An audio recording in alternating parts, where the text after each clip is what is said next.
marketing is just so nuanced now, and every channel performs differently. So what works for SEO or Google Ads is not going to work on your Facebook ad campaign, and vice versa.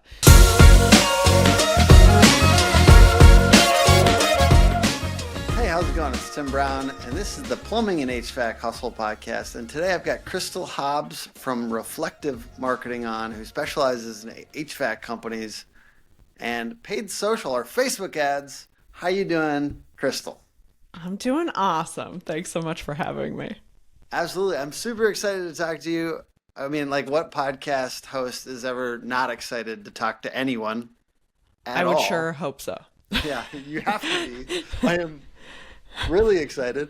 We're talking about doubling your HVAC leads with Facebook ads.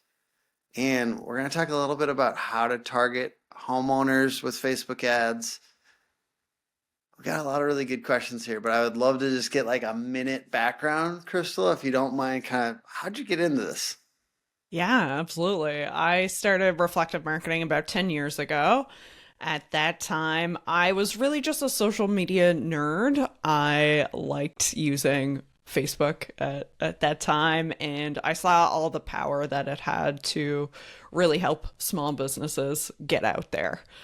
And over the years, I got more and more involved in the residential construction industry, mostly through being involved in the Canadian Home Builders Association, and then getting more and more into the trades. And my stepdad's a carpenter, my dad's a realtor. I kind of always grew up in that area and just love the salt of the earth people that work in the trades. So we focused in on HVAC and got really good at using social media to generate direct results, to generate leads for HVAC companies. And that's where we're at. And my first question for you is around, if there's only one ad somebody should roll out as an HVAC company, what would that ad be? Let's say the ideal scenario, and you needed it to create leads, because we want to double leads here, but if we could only put out one ad, what type of ad would it be? And what would be like a hook or something that would get people in? And what would be your targeting, I guess? Yeah, if you could only do one ad, I would focus on getting replacements and using a conversion campaign on Facebook to do that with an offer of saving money in some way. So whether that's financing or a rebate or some opportunity to make that purchase easier for the homeowner. Okay. Any things that you would say, like other types of things that you would apply to that ad if it was just one ad? Like anything else that you would say you should do this if you only had one? If I'm building the perfect ad, Yeah. I think it would definitely use video. We're seeing authentic video, doesn't have to be fancy, shot on an iPhone, talking head style video, using that and then targeting broadly within your service area. That's kind of the killer combo to make sure that you're getting the right people, getting them to stop their scroll and to click through. And I think we were talking about this in one of the later questions, but I can't stop myself from asking now.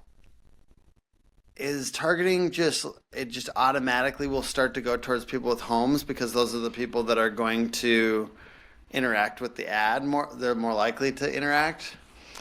Good question. Sort of. So years ago with Facebook ads, I would have told you, Tim, like, you got to get granular, do interests, target people that are interested in home topics or HVAC, heating, cooling, home improvement, that sort of thing. Those techniques, while they worked years ago, they do not work well now.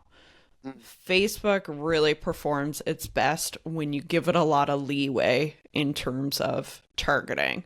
So What we typically find works best is what we call broad targeting, which means you define the geographic area that you want to target. The larger, the better. Facebook generally does better with audience sizes of 2 million. If you're in a smaller area, that's okay. But just going as broadly geographically as you can, set a minimum age and a maximum if that applies, and leave it alone. Interesting. Yeah, because when I did, and I guess this goes to my next question. I've tried Facebook ads before and they didn't work. So why did they not work maybe? And then what are some common mistakes? Because I've tried to target before and I was terrible at it.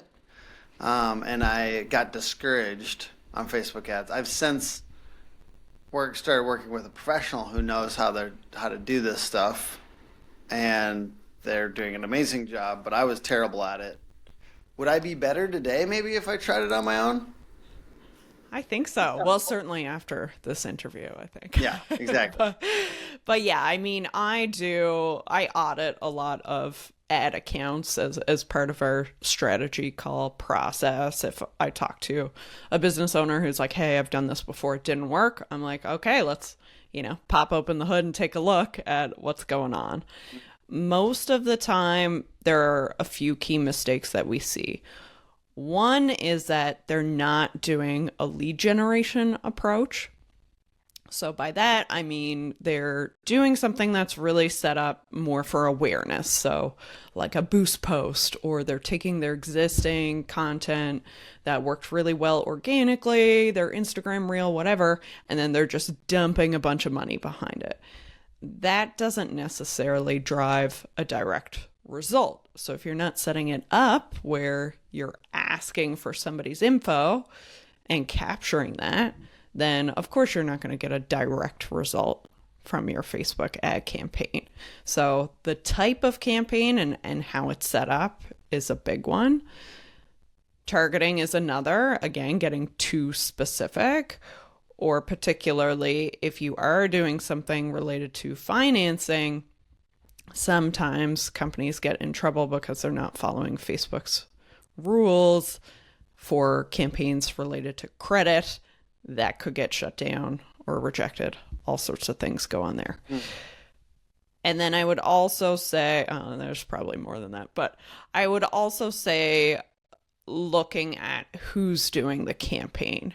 So if you have an internal marketing person and they are doing your content, they're doing your email marketing, they're doing your video, they're doing your flyers and website totally and Google ads and SEO and all those things. Yeah. Marketing is just so nuanced now, and every channel performs differently. So what works for SEO or Google ads is not going to work on your Facebook ad campaign, and vice versa.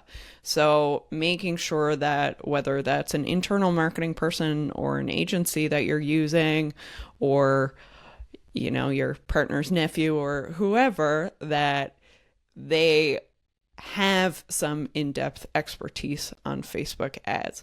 Otherwise, it's going to be really difficult to generate leads that way. You may do well in terms of a branding campaign and awareness, but if you're looking to drive a direct result, that's often one of the top mistakes that we see. So Rilla allows you to listen to it's an AI in your pocket, listens to the appointment.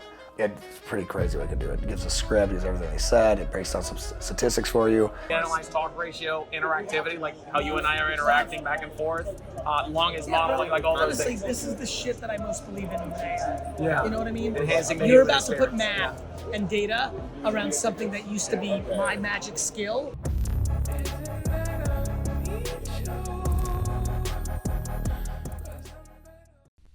I wonder if that's what there's coaches and people teaching Facebook ads, but sometimes the more niche coaches or different consultants will recommend more brand. And I wonder if that might be part of why they recommend it, because it's easier to at least you're less data driven. So it gives you a little bit of leeway. It's okay if we spend 2,000 a month and don't get one lead or get three shitty leads. Yeah. Like I wonder if there's like a little bit of an incentive to like soften the data-driven nature of it because they don't actually know how to get leads. So, and I think we give ourselves that as a business owner. I have at least, where I've been like, I'm terrible at Facebook ads, but it's okay because brand awareness. Yeah. Yeah.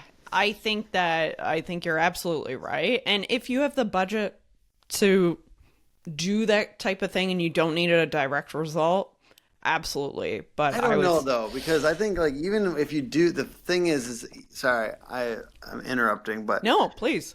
If I'm doing lead gen, I'm also building brand. Yes. But if I'm doing brand, I may not be doing lead gen. Yes. Right?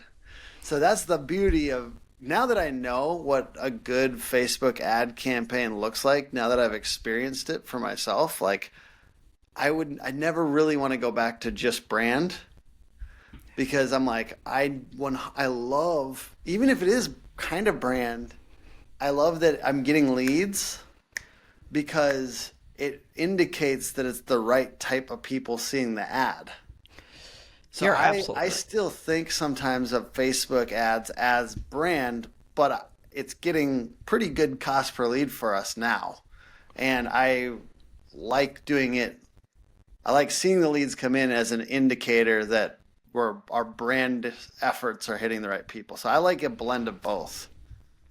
Yeah, I think that makes sense. And most of the time, most of the clients that we're working with, they're doing other initiatives for their brand and stuff anyway. And you can still do that in tandem with lead generation. But yeah, you're absolutely right. A lot of our clients report that even if we don't necessarily see, we see direct leads and sales and appointments and all that good stuff from the campaigns we're doing, they often report they're getting phone calls or inquiries that we don't see in the data as a byproduct of us running the lead generation campaigns.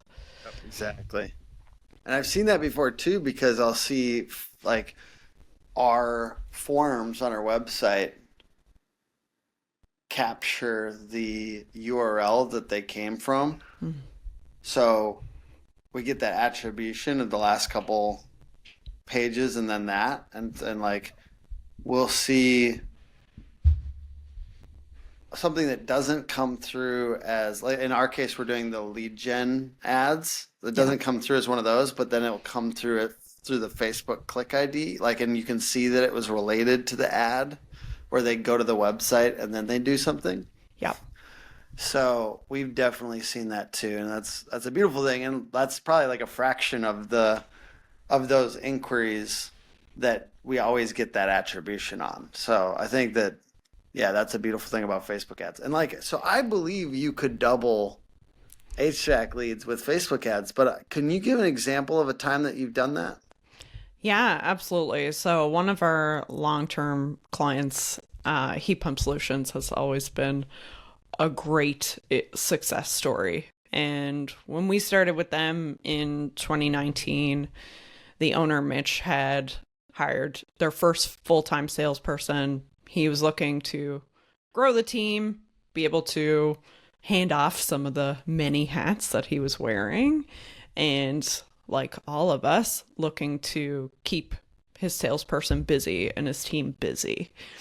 And they were investing a lot in advertising. They really leveraged like radio in particular, a lot of stuff in their community.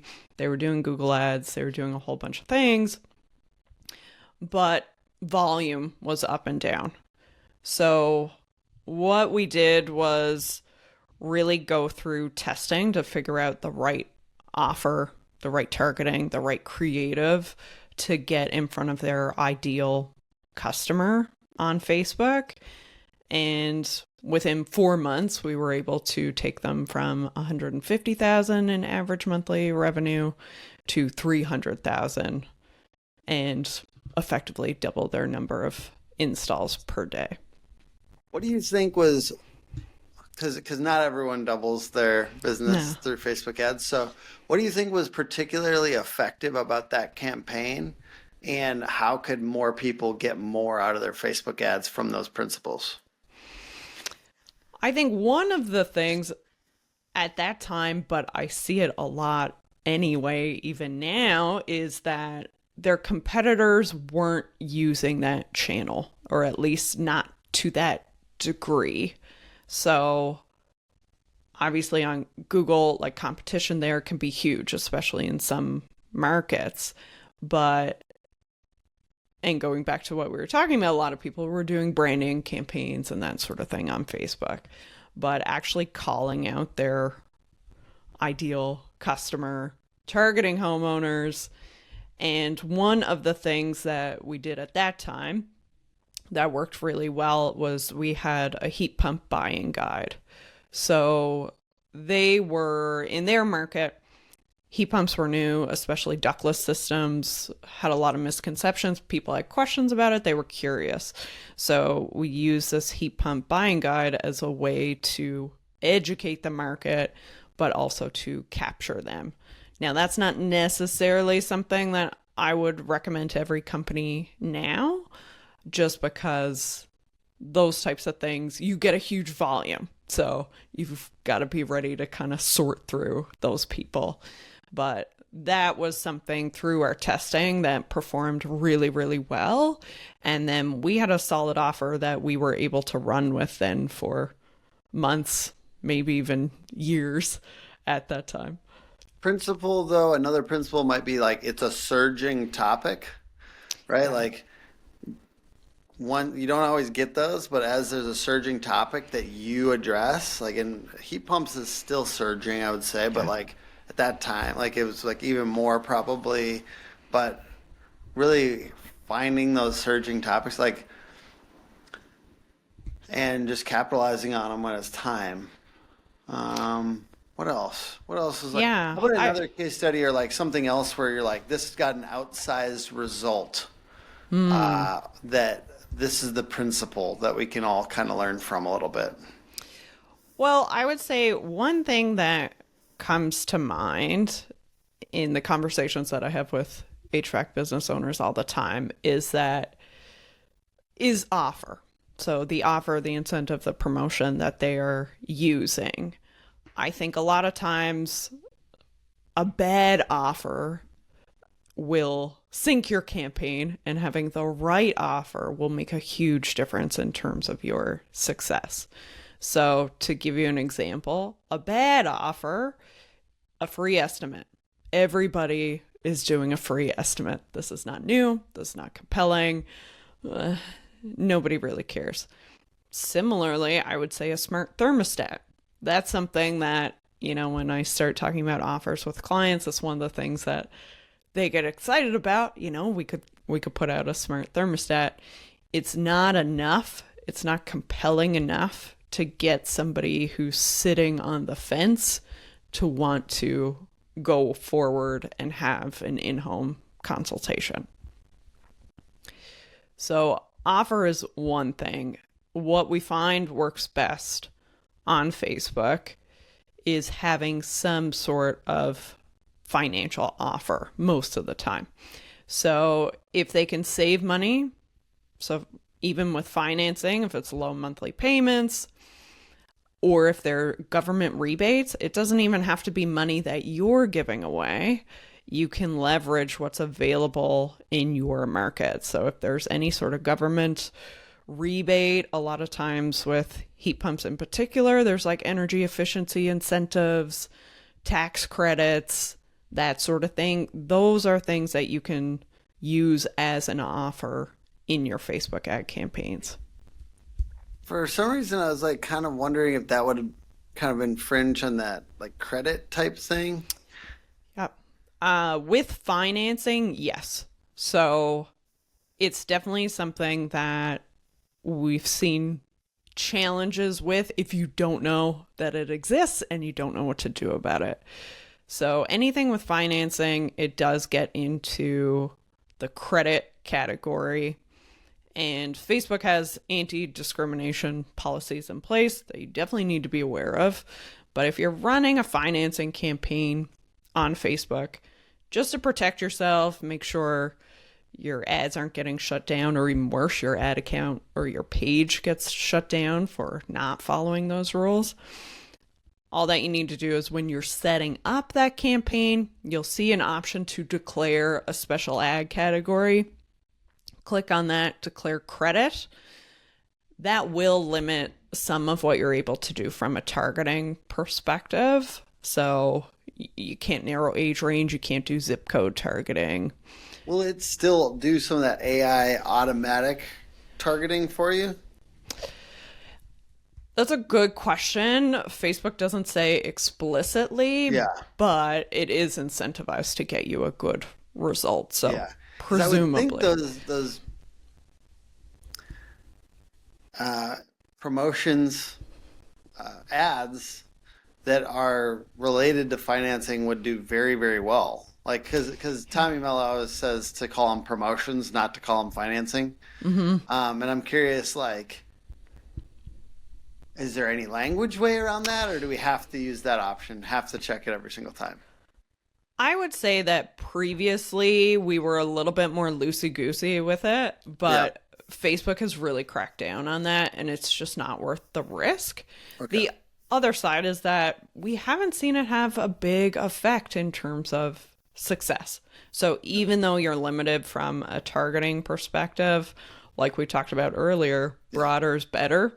So Facebook's kind of forcing you to go broad. It's then really the job of the message that you have in your ads and then the form that you put to filter people and collect their information, using that to disqualify the wrong people. How?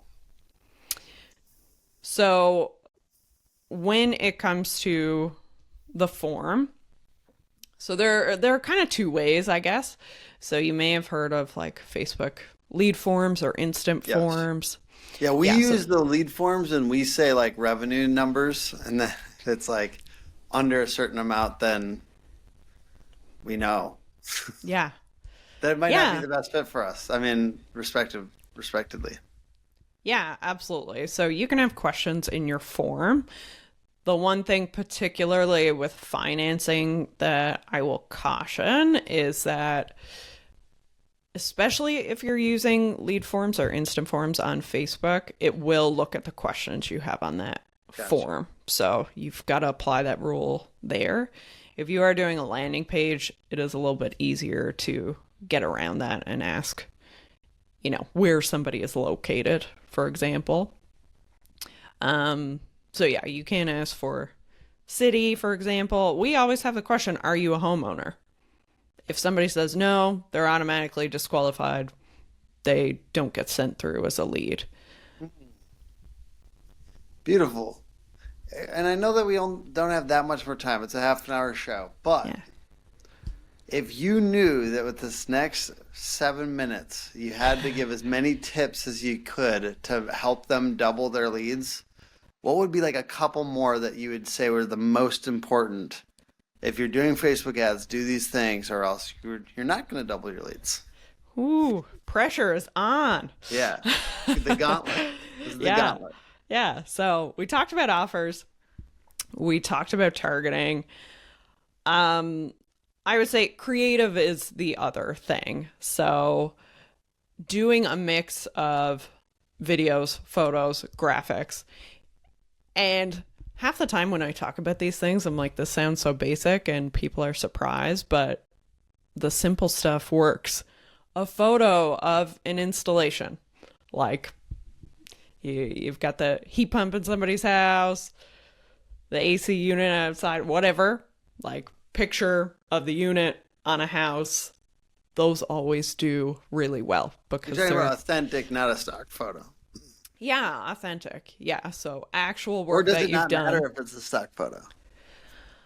Generally, we find the authentic ones do better. So I would think. Yeah, like people can tell usually when it's a stock photo if they all kind of look the same and it's kind extra of glossy, Like in the HVAC Facebook groups, there's people like take a picture of their install, or like there are people on Facebook that do that, but for some reason there's none of those photos on people's websites and their the authentic hey, I just finished this install photos. They're cool. They look good. It makes you feel like, okay, that's what I'm paying you for. This is what it looks like when I'm done. It's just crazy that there's not more of that. Yeah, yeah, absolutely. Even, have your technician take a selfie with the finish install. People Beautiful. like to see people, they like to see your real work. And then when it's like, oh, that house matches my house, if I see a brick house and brick houses aren't really a thing in my city, well, it's not really gonna seem compelling or legitimate. So yeah, creative and video in particular is something that is more and more important. Facebook and Instagram have been rolling out more placements for video ads. So Give me if you had to, how long would it be, and what would be the topic? What would be the first 10 seconds? yeah, absolutely. So a lot of times it'll be like, I don't know. Hey, Houston homeowners, did you know that you can get up to $2,000 back when you switch from oil heating to a heat pump? I did this, blah, blah, blah, blah. That's cool. Contact these guys. Just click the link below and you Yeah. can have your install within the next 48 hours. Oh, yeah. That's a good ad. How long would that be? Literally 20 seconds? Yeah, I'd Or a say minute? anything 30 to 60 seconds generally. If there is one thing I've learned, it's make the first 10 seconds good. Yeah. Yep. The first 10 seconds, if you can get the whole idea in the first 10 seconds, it's even better. Because I think sometimes, is it still the case that you don't get charged if they only watch under 7 seconds or something? There was for a while. There was a Yeah. format there where you could literally you could get a ton of free impressions just for the first 7 seconds, even if people were skipping it, which was sweet. Yeah. But maybe that's not the case anymore. But focus on those first 10 seconds. That seems very important. What else? Yeah, and in that, calling out the people that you want. So, Yes. hey, Houston homeowners, That always I'm not works saying every time. renters. Yeah. I'm not, and you can drill down more than that, but Yeah. you don't need to rely on your targeting to get the right people. Use your video, use Yes. the message. Yes. Yeah. I've noticed that works very well. That is definitely something. Every single ad, my Facebook guy does that every single time. Yeah. He I would adds say, hey, audience. yeah, no, absolutely. I would say one thing for larger companies, if you do have multiple locations, you've got sales teams. I think a lot of times with those types of businesses, there's a temptation to really try to drill down into I want a campaign for this salesperson, a campaign for this city, these sets of zip codes or whatever, and to get really granular. But that's really challenging to be able to scale that way. You'll often see much higher costs than if you were to, again, just kind of pool all of those into one. Yes, you kind of lose your control in terms of lead flow per region or per salesperson, but ultimately you save a ton in costs. Your campaigns just perform a lot better. Good to know. When you make it too tight of a target. Yeah. Yeah. Okay. Anything else that you want to help people double their leads? Yeah, the last piece, I mean, I could probably go on and on, but the last piece that comes to mind as well is looking at the budget that you're spending. So one of the things that we try to determine with anybody who's run Facebook ads before, or if you're starting out, we want to get a baseline of how much does it cost you to get a lead, how much does it cost you to get an in-home appointment. Based on that, we can reverse what your ad spend needs to be. I often find that if you've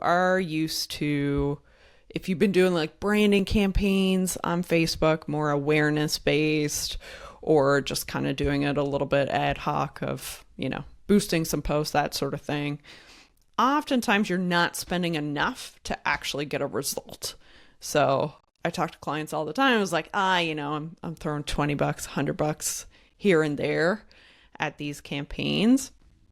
The way to think about your budget with Facebook is, at a very minimum, looking at how much it costs you to get a lead, and then you probably want to spend at least 2 to 3x that amount per day, so that you're giving Facebook enough to work with, and then you're getting enough data back in terms of what's actually working.